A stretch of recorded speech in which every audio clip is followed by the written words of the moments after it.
Hi, in this lecture we are going to discuss about getting started with Azure Bicep.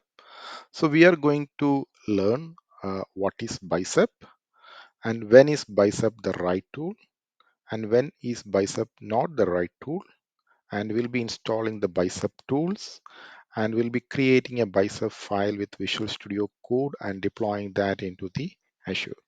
So what is Bicep? So Bicep is a domain specific language DSL that use declarative syntax to deploy the Azure resource. So basically Bicep is used to create the infrastructure as a code to create the resources into the Azure. In Bicep file, you define the infrastructure you want to deploy into Azure and then use that file through the deployment cycle to repeatedly deploy your infrastructure. So basically you define your template of your Azure resources in the Bicep, and then you can able to reuse that template to deploy the resources into the Azure. So when is Bicep is the right tool? So if you are using Azure as your cloud platform, consider this advantage of using the Bicep. It is an Azure native. So when Bicep you are using as a language that is native to Azure, when a new Azure resource or release or update, Bicep will support that feature on day one. When you are using the other third-party tool like Terraform, it might take some time for the new feature to define into the tool set. The second is the Azure integration. So ARM template, both JSON and Bicep are fully integrated with Azure platform. With resource manager deployment, you can monitor the progress of your deployment in Azure portal. And the third is the Azure support. Bicep is a fully supported product with Microsoft support. And the fourth is the no state management. So Bicep deploy compare the current state of the Azure resource with the state that you define in the template. You don't need to keep your resource state information somewhere else like a storage account. Azure automatically keep track of the state of you. So in Terraform and all, you need to maintain the Terraform state file somewhere in the storage account or in a Terraform enterprise.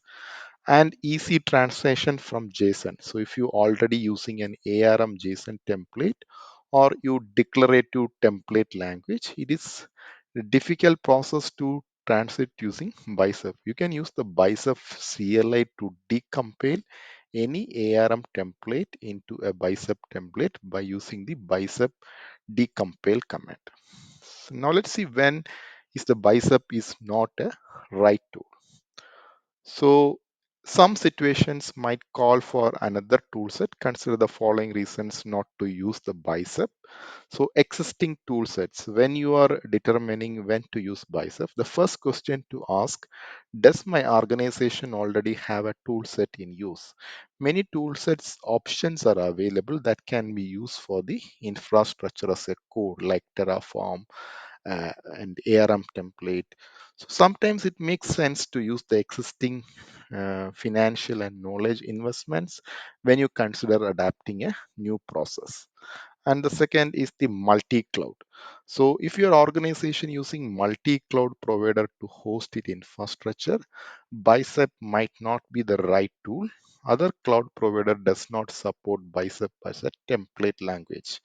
Open source tool like Terraform can be used for multi-cloud deployment, including the deployment to the Azure.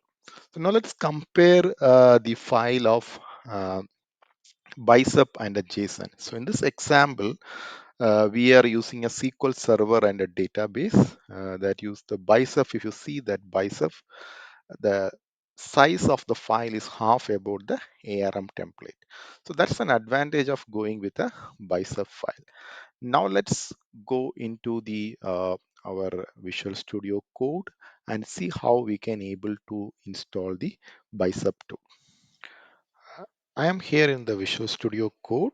In the Visual Studio Code, I'm going to install the Bicep extension for the Visual Studio Code. I'm here in the Visual Studio Marketplace and I'm going to install this extension. So apart from this extension, you need the Azure CLI as well as the Azure Bicep need to be installed and configured in this machine. So for that, I'm going to open a new terminal and I'm going to check whether the Bicep is been installed in this machine. So I already download and installed the Azure CLI on this machine. I can provide you the link where you can able to download and install the Azure CLI command as well as the Bicep. So I'm going to run this AZ uh, Bicep version.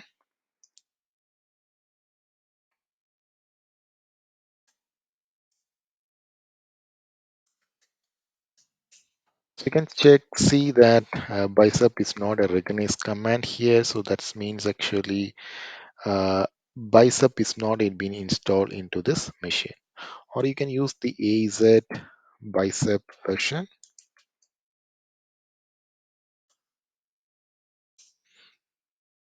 And you can see this Bicep is not installed, but it is asking to install the Bicep using the AZ Bicep install. I'm going to use this command to install the Bicep.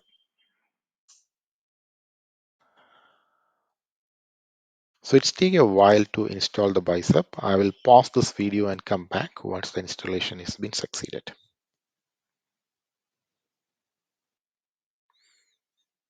All right, so our Bicep installation has been successful now.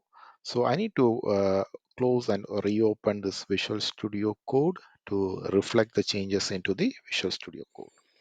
I have closed the Visual Studio and reopen it. Now let's go and run the AZ Bicep version. And this time you can see the latest version of Bicep is been installed into this machine. So now let's go and create a new file. So I'm going to create a new file and I'm going to name this as storage.bicep.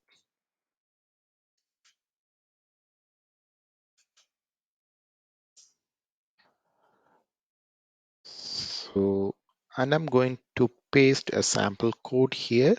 So basically this code is going to create a storage account. So I'm passing two parameters here. The first parameter is the location and the second parameter is a storage account name. And it's going to get a name of a unique string appending to a storage account name. Let's name it as,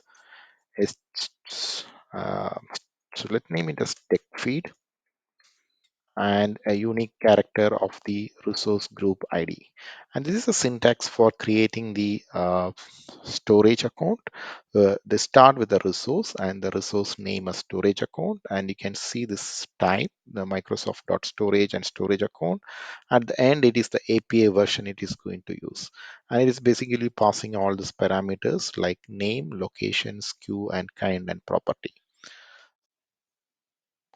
Now let's open the file, the bicep file which we create and right click on the file and you can see the multiple options here. These are come from the bicep extension.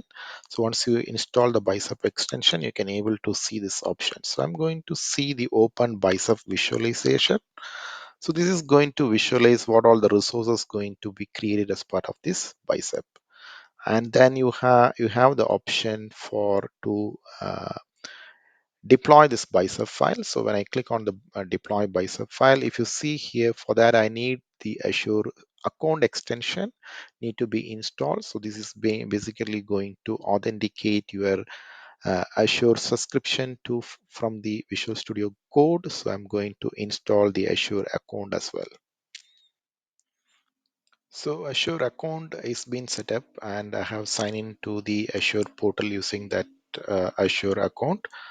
So now let's go right click on this bicep file and I'm going to deploy this bicep file. So first set the name for the deployment. So I'm fine with this name or whatever it is been showing up here. And now let's go and create a resource group. I already have a resource group in the subscription. So I'm going to select that RG storage resource group, or you can go and create a new resource group as well. So now let's go and select a parameter file. I don't have a parameter file for this myself, so I'm going to use none. And you can go and set the location. So if you want to, you can enter the location where you want to create, or you can get the location from the resource group. So I'm going to enter the value for the location. I want to create this in the East US,